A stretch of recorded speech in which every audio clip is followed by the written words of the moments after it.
Hello everyone, কেমন আছো? আশা করছি অনেক ভালো আছো আল্লাহ এর রহমতে। তো বেগম রোকেয়া বিশ্ববিদ্যালয় যেটা রংপুরে অবস্থিত সেটার ভর্তি বিজ্ঞপ্তি কিন্তু রিসেন্ট প্রকাশিত হয়েছে। আজকে সে নিয়ে কথা রয়েছে।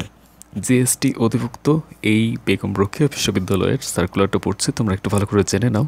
বেগম রোকেয়া বিশ্ববিদ্যালয় রংপুর 2020-21 শিক্ষাবর্ষে 6টি অনুষদের 22টি বিভাগের প্রথম বর্ষ স্নাতক সম্মান বিএসসি ইঞ্জিনিয়ারিং এবং বিবিএ প্রোগ্রামে শিক্ষার্থীদের ভর্তির আবেদন আহ্বান করা হচ্ছে। কেবলমাত্র জিএসটি বা জেনারেল সায়েন্স অ্যান্ড টেকনোলজি গুচ্ছভুক্ত বিশ্ববিদ্যালয় সমূহের 2020-21 শিক্ষাবর্ষে প্রথম বর্ষ স্নাতক সমন্বিত ভর্তি পরীক্ষায় অংশগ্রহণকারী শিক্ষার্থীদের এই ভর্তি প্রক্রিয়ায় অংশগ্রহণ করতে পারবে। এজন্য আগ্রহী প্রার্থীদেরকে অনলাইনে রেজিস্ট্রেশন করতে হবে এবং জিএসটি পরীক্ষার ফলাফলের মেধাক্রম অনুযায়ী শিক্ষার্থী ভর্তি করা হবে। উল্লেখ্য যে 2020-21 শিক্ষাবর্ষে ভর্তিকৃত শিক্ষার্থীদের জন্য অত্র বিশ্ববিদ্যালয় কর্তৃক প্রণীত নতুন মূল্যায়ন পদ্ধতি প্রয়োগ করা হবে। ভর্তির আসন সংখ্যা সহ অনুষদ ও বিভাগগুলোর বিবরণ নিম্নরূপ। অনুষদ রয়েছে কলা অনুষদ, যেখানে রয়েছে 3টা ডিপার্টমেন্ট আমরা দেখতে পাচ্ছি, একটা হচ্ছে বাংলা, একটা ইংরেজি, আর একটা হচ্ছে ইতিহাস ও প্রত্নতত্ত্ব। তো এই বাংলার জন্য সিট রাখা হয়েছে বি ইউনিটের জন্য 40টা, সি ইউনিটের জন্য 10টা এবং এ ইউনিটের জন্য 25টা। দ্যাট মিনস টোটাল 75টা সিট। এবার আসো ইংরেজির জন্য। টোটাল বি ইউনিটের সিট হচ্ছে 35টা, সি ইউনিটের সিট 5টা এবং এ ইউনিটের সিট হচ্ছে 25টা এবং টোটাল সিটের পরিমাণ হচ্ছে 65টা। এবং কলার জন্য ইতিহাস ও প্রত্নতত্ত্ব এর আন্ডারে 65টা সিট রয়েছে বি ইউনিটের জন্য এবং সি ইউনিটের জন্য রয়েছে 5টা সিট এবং এ ইউনিটের জন্য রয়েছে 5টা সিট, টোটাল 75টা। তো আশা করি তোমরা বুঝতে পেরেছো। এবার তৎপরবর্তীতে আসো সামাজিক বিজ্ঞান এর জন্য সিট সংখ্যা হিসেবে অর্থনীতিতে টোটাল সিট সংখ্যার পরিমাণটা হচ্ছে 65। এই 65টা সিটের মধ্যে বি ইউনিটে রয়েছে 22টা এবং সি ইউনিটে রয়েছে 11টা এবং এ ইউনিটে রয়েছে 32টা। তৎপরবর্তীতে রয়েছে রাষ্ট্রবিজ্ঞান, যেখানে 42টা সিট রয়েছে বি ইউনিটের জন্য এবং সি ইউনিটের জন্য রয়েছে 11টা সিট, এ ইউনিটের জন্য রয়েছে 12টা সিট এবং মোট 65টা সিট এখানেও রয়েছে। এবার সমাজবিজ্ঞান 32, 11, 22 যথাক্রমে, টোটাল পরিমাণটা 65। Gender and development studies GDSA 32, 11, 22 এখানেও 65টা। গণযোগাযোগ সাংবাদিকতা এর জন্য সিট সংখ্যা 22, 6, 22 টোটাল 50টা। লোক প্রশাসন বা পিআরই 27, 11, 27 দ্যাট মিনস 65টা। এভাবে কিন্তু আমরা পর্যায়ক্রমিকভাবে দেখতে পাচ্ছি। তাছাড়া এবার যদি বিজনেস স্টাডিজ এর কথা বলি, এই অনুষদের মধ্যে যে সাবজেক্টগুলো রয়েছে সেটা হচ্ছে ম্যানেজমেন্ট স্টাডিজ, যেখানে 5টা বি ইউনিটের জন্য, 45টা সি ইউনিটের জন্য এবং 10টা হচ্ছে এ ইউনিটের জন্য রয়েছে, টোটাল 60টা। সিমিলারলি মার্কেটিংয়ের জন্য 5, 45, 10, 60টা এবং অ্যাকাউন্টিং অ্যান্ড ইনফরমেশন সিস্টেম এর জন্য 5, 50, 10, 65টা। ফিনান্স অ্যান্ড ব্যাঙ্কিংয়ের জন্য 5, 45, 10, 60টা। তো তৎপরবর্তীতে রয়েছে ম্যানেজমেন্ট ইনফরমেশন সিস্টেমস 5, 40, 15, 60টা। হ্যাঁ, আর এখানে রয়েছে অ্যাকাউন্টিং অ্যান্ড ইনফরমেশন সিস্টেমস, আগেও বলেছি আবার বলছি, 5, 50, 10, 65টা। ঠিক আছে, ওকে।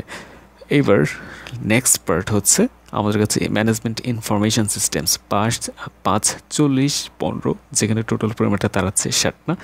এবার বিজ্ঞানের ইউনিটের জন্য রয়েছে গণিত, পরিসংখ্যান, পদার্থবিজ্ঞান, রসায়ন। হ্যাঁ, তো এর আদলে থেকে থাকা যে সিট সংখ্যা সবগুলো টোটালি সায়েন্স ইউনিটের জন্য রয়েছে। সায়েন্স ইউনিটের 70টা সিট এবং এইখানে আর্টস বা কমার্স আসতে পারবে না। দ্যাট মিনস এখানে এই জন্য ব্ল্যাঙ্ক রাখা হয়েছে, 0 রাখা হয়েছে। ঠিক আছে, তো গণিতের জন্য রয়েছে 70টা, পরিসংখ্যানের জন্য রয়েছে 70টা, পদার্থবিজ্ঞানের জন্য রয়েছে 70টা এবং কেমিস্ট্রির জন্য রয়েছে 70টা, কম্পিউটার সায়েন্স অ্যান্ড ইঞ্জিনিয়ারিং এবং ইলেকট্রিক্যাল অ্যান্ড ইলেকট্রনিক ইঞ্জিনিয়ারিং, ভূগোল ও পরিবেশ বিজ্ঞান, দুর্যোগ ব্যবস্থাপনা। যাক, এই 4টা সাবজেক্ট যথাক্রমে 2টা অনুষদের অন্তর্গত, একটা হচ্ছে প্রকৌশল ও প্রযুক্তি আর একটা হচ্ছে জীব ও ভূবিজ্ঞান। Computer science and engineering CSC এবং ট্রিপলি এটার জন্য রয়েছে 45 এবং 55টা সিট যথাক্রমে এবং জীববিজ্ঞান ও ভূবিজ্ঞান অনুষদ এর জন্য রয়েছে, একটা হচ্ছে ভূগোল ও পরিবেশ বিজ্ঞান এর জন্য রয়েছে 60টা এবং দুর্যোগ ব্যবস্থাপনা এর জন্য রয়েছে 60টা। টোটাল যে সিটের সংখ্যা দাঁড়াচ্ছে এখানে এই ইউনিভার্সিটিতে সেটার পরিমাণ হচ্ছে 1395টা। এবার আসো আমরা রেজিস্ট্রেশন করার সময়সূচি, ফি ও ঠিকানা সম্পর্কিত বিষয় জানবো। ইউনিট হচ্ছে জিএসটি, গুচ্ছভুক্ত সকল ইউনিট, এবং আবেদনের সময়কাল হচ্ছে 30/11/2021 শুরু হয়ে, অর্থাৎ দুপুর 12টা থেকে শুরু হয়ে 15/12/2021। দ্যাট মিনস ডিসেম্বরের 15 তারিখ পর্যন্ত চলতে থাকবে, অর্থাৎ নভেম্বরের 30 তারিখ থেকে শুরু হয়ে ডিসেম্বরের 15 তারিখ পর্যন্ত আবেদনটা চলতে থাকবে। এবং টোটাল যে পরিমাণটা রয়েছে সার্ভিস চার্জ যেটাকে বলা হয়, পাশাপাশি টোটাল ফিস এর সাথে যুক্ত, এর অ্যামাউন্টটা হচ্ছে 650 টাকা টোটাল। হ্যাঁ, এবং এক্সট্রা চার্জ মিলে দেখা যাচ্ছে প্রায় 660 টাকার কাছাকাছি একটা অ্যামাউন্ট পড়তে পারে। এবং এইটা যে ওয়েব ঠিকানায় আমাদের ভর্তি ফর্ম ফিল আপ করে পাঠিয়ে দিতে হবে, সেটা হচ্ছে admission.brur.ac.bd এখানে। এবার আসলে রেজিস্ট্রেশন করার প্রসেস নিয়ে কিছু বলি। রেজিস্ট্রেশন প্রসেসটা খুব ইজি। সেটা হচ্ছে অনলাইনে রেজিস্ট্রেশন করার জন্য অবশ্যই এই ওয়েবসাইটে যেতে হবে, admission.brur.ac.bd এই সেকশনটাতে গিয়ে বিভিন্ন ধরনের information, pin number, log in process এগুলো, এবং পাশাপাশি এলিজিবল সাবজেক্ট এবং পেমেন্ট অপশান এর যত বিষয় রয়েছে এখানে তুমি ক্লিয়ার করে নিতে পারবা।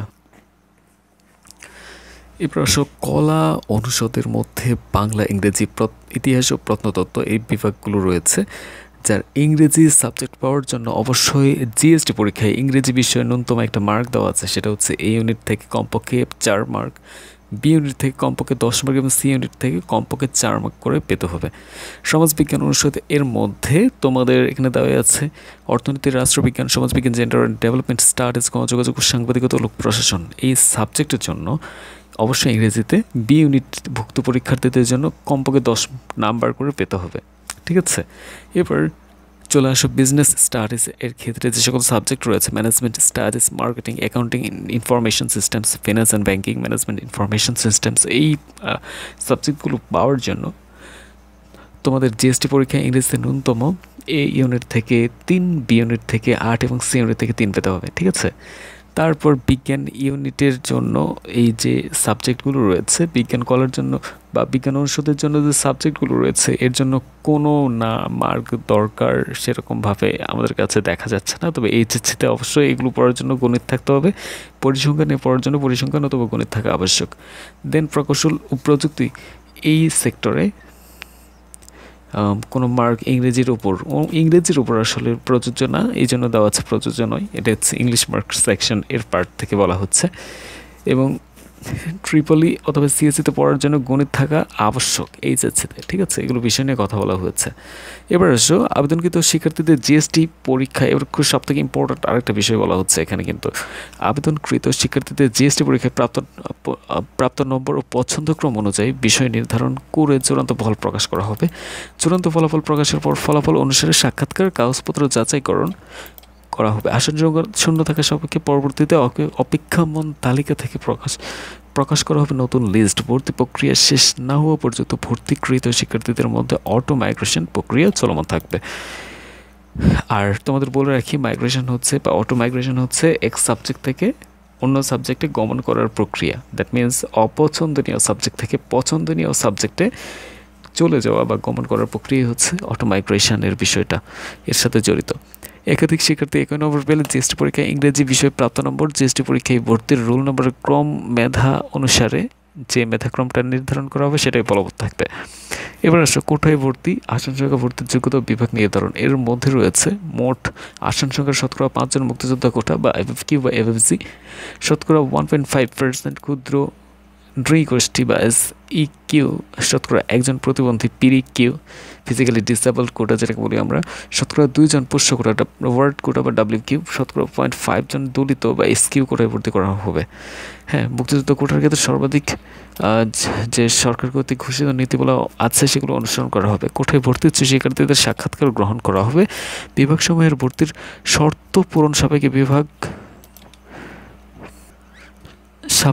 বিভাগ নির্ধারণ করে কোটার ভর্তির তালিকা প্রকাশ করা হবে এবং কোটায় ভর্তিকৃত শিক্ষার্থীদের মোট আসন সংখ্যার অতিরিক্ত এই প্রসিডিওরে কাজ করা হবে। যাই হোক, ভর্তি সংক্রান্ত যাবতীয় যত তথ্য আছে সব কিছু পাওয়া যাবে www.brur.ac.bd এবং এই রাজশাহী ইউনিভার্সিটি প্লাস চ্যানেলে।